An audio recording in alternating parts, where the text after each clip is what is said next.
Oxford group is actually one of the best vaccine group in the world. So clearly, they are very credible. They started very early developing a vaccine back in January.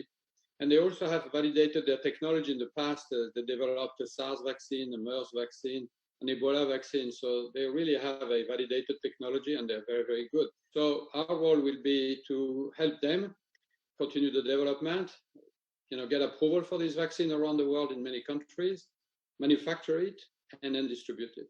How confident are you that this is the right horse to back, that they're really onto something here?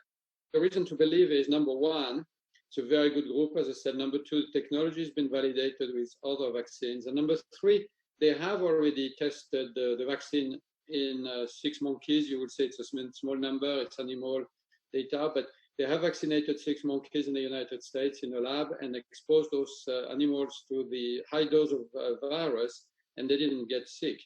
So that's all we can say. Now we have to prove that it works in human clinical trials, and we will know that within the next 6 weeks to maximum 2 months in June or July. Can you give us a sense of the timeline between now and when we might get a vaccine?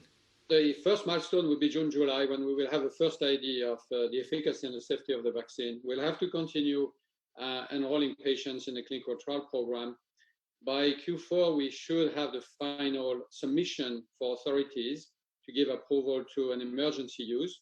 And so we should be able to start vaccinating people by the end of the year. By the end of this year? By the end of this year, absolutely. Now, this is a stretch goal. We have to remember, first of all, the vaccine has to work. And secondly, it is a very ambitious goal, but that's what we are working towards very, very rapidly.